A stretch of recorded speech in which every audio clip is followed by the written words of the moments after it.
Welcome to my YouTube channel legal lecture में आपका बहुत बहुत स्वागत है। सो फ्रेंड्स, आज की मैं ये वीडियो आप लेकर आया हूँ on the topic of daughters right on father's property, कि किसी भी डॉटर का अपने फादर की प्रॉपर्टी पे किस तरह से राइट हो सकता है या उस राइट को कैसे क्लेम कर सकती है। तो फर्स्ट ऑफ ऑल हम जानेंगे कि एक रिसेंट जजमेंट आई सुप्रीम कोर्ट की इन the case of Vinita Sharma versus Rakesh Sharma, which was passed on 11 अगस्त 2020, जिसमें इस डाउट को काफ़ी क्लियर कर दिया गया कि जो डॉटर्स का राइट है वो अपने फादर्स की प्रॉपर्टी पे कैसे होगा और वो कैसे क्लेम कर सकती है।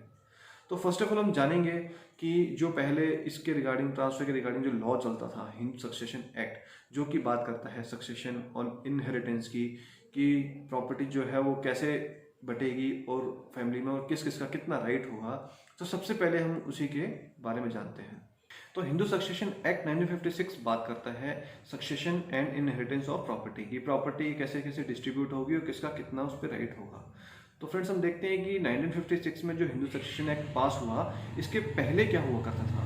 तो 1956 से पहले जो प्रॉपर्टी का जो ट्रांसफर हुआ करता था वो होता था अकॉर्डिंग टू कस्टमरी लॉज, कि वो मतलब which may be differ from region to region and from caste to caste. And even कई बार क्या होता था कि किसी जो रीजन में लॉ है वो कास्ट के बेसिस पे भी अलग हुआ करता था, मीन्स कि अलग अलग एरिया का अलग अलग लॉ चलता था। फिर एक्ट आया 1956 में हिंदू सक्सेशन एक्ट, जो कि बेसिकली अप्लाई होता है हिंदू, बुद्धिस्ट, जैन एंड सिख पर। हिंदू सक्सेशन एक्ट बात करता है बेसिकली दो टाइप्स की प्रॉपर्टी पर। फर्स्टली होती है ancestral property and secondly self acquired property. Ancestral property means पैतृक संपत्ति, जो पिछली 3 जनरेशन से परिवार को मिलती आई है, फ्रॉम जनरेशन टू जनरेशन। जैसे प्रॉपर्टी दादा की थी, जैसे प्रॉपर्टी पर दादा की थी, फिर दादा की हुई, फिर उनके बच्चों की हुई, फिर उसके पोतों की होती गई, तो ऐसे आगे प्रॉपर्टी का जो डिवीजन है जनरेशन टू जनरेशन होता गया। सेकेंडली होती है सेल्फ एक्वायर्ड प्रॉपर्टी, जो कि फादर के द्वारा या अपने आप खुद परचेज की गई हो, खरीदी की गई हो। तो फ्रेंड्स, जो सेल्फ एक्वायर्ड प्रॉपर्टी है उसको विल के थ्रू किसी और को बांटा जा सकता है, दी जा सकती है, गिफ्ट की जा सकती है, बट एंसेस्ट्रल प्रॉपर्टी का विल नहीं किया जा सकता। So according to this act, ancestral property to be devolve by survivorship rule only, कि जैसे एक जो प्रॉपर्टी है आगे उसका जो को पार्टनर है वो होगा उसका सन, फिर उसका ग्रैंडसन, फिर उसका ग्रेट ग्रैंडसन, और ये ऐसी प्रॉपर्टी जो आगे से आगे चलती जाएगी। तो इसी रूल को हम कहते हैं सर्वाइवरशिप रूल, और ये दिया गया है आपका section 6 of the Hindu succession act में। और इस रूल का मेन क्रिटिसिज्म क्या था कि इस रूल में, इस एक्ट में सिर्फ मेल ही को पार्टनर होंगे।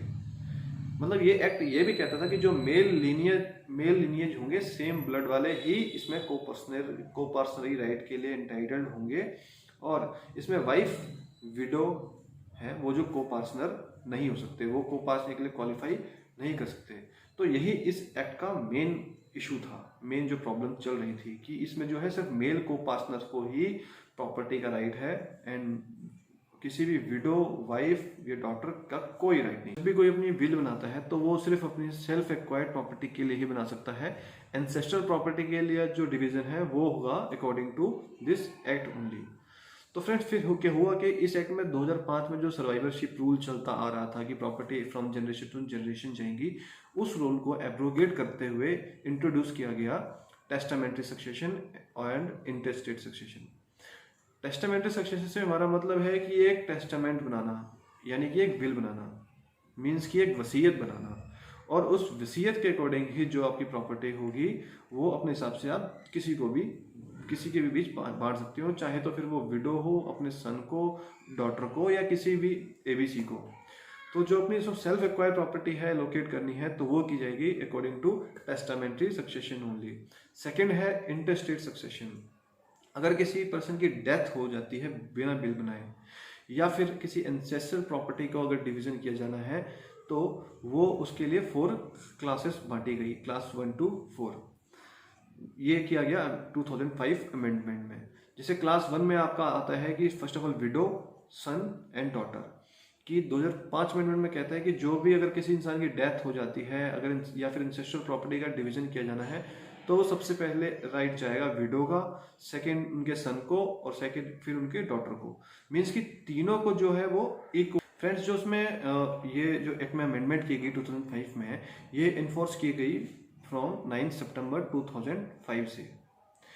अब ये जो नया एक्ट जो अमेंडमेंट हुआ 2005 में, इसमें सबसे मेन जो कन्फ्यूजन ये थी कि क्या 9 सितंबर 2005 को फादर का अलाइव होना जरूरी है, कि अगर किसी के फादर की डेथ अगर 2002 में हो गई है और ये एक्ट आया है 2005 में, तो क्या जो डॉटर है वो अपने फादर्स के प्रॉपर्टी के राइट को क्लेम कर सकती है? ये प्रॉब्लम इस एक्ट में आने लगी थी। तो फ्रेंड्स 2016 में ऑनरेबल सुप्रीम कोर्ट ने एक जजमेंट पास किया गया in the case of Prakash versus Phoolavati, जिसमें 2 जज की बेंच थी, justice Anil Dave and justice A.K. Goyal. इस केस में कहा गया कि 9 सितंबर 2005 को फादर का लाइव होना जरूरी है, मींस लिविंग को पार्टनर की लिविंग डॉटर को ही राइट मिलेगा। अब ये भी रूल थोड़ा फ्रूटफुल पर्पस नहीं हो पाया था। फिर सेकेंडली इस ऑर्डर का 2018 में एक केस आया धर्मा वर्सेस अमर। इस केस में भी सुप्रीम कोर्ट की 2 जजेस की बेंच में, जिसमें थे हमारे justice A.K. Sikri and justice Ashok Bhushan. इस केस में सुप्रीम कोर्ट ने कहा कि भले ही कि फादर की डेथ 2005 से पहले हो चुकी हो, मींस कि जिस डेट को एक्ट इन्फोर्स हुआ 9 सितंबर 2005 से, इससे पहले ही हो चुकी हो, वेदर फादर लिविंग हो चाहे ना हो, as on the date of enforcement of this act amendment act, फिर भी डॉटर को राइट मिलेगा, इक्वल राइट्स मिलेगा। तो 2016 के केस में और 2018 के इस जजमेंट में दोनों में डिस्क्रिपेंसी आने लगे। तो इस चीज को लेकर 2020 में एक जजमेंट पास की गई by the honourable supreme court in the case of Vinita Sharma versus Rakesh Sharma, जिस केस में 3 जजेस बेंच में थे आपके हमारे justice Arun Mishra and justice S. Abdul Nazir and justice M.R. Shah. इन्होंने कहा कि women's right to ancestral property is by birth whether father alive और नॉट, कि जो वुमेन का जो राइट है अपनी एंसेस्ट्रल प्रॉपर्टी पे वो बाय बर्थ होगा, चाहे फादर उस डेट पे अलाइव हो, डेट ऑफ अमेंडमेंट की मीन्स 9 सितंबर 2005 में अलाइव हो या चाहे नहीं हो। तो now supreme court has held that supreme court rules that daughters right have equal right in their father's property. In its decision, Supreme Court clarified 2 points. First, co-parental rights are acquired by daughters on their birth, and second, father need not have been alive when the 2005 amendment to the Hindu Succession Act was passed. So friends, आज की video हमारी यहीं ख़त्म होती है। तो इस topic पे ये क्लियर हो गया कि how can a daughter entitle for the property of her father, means daughters rights on father's property.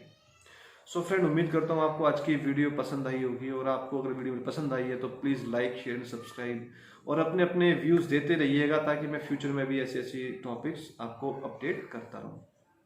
So stay healthy and stay safe.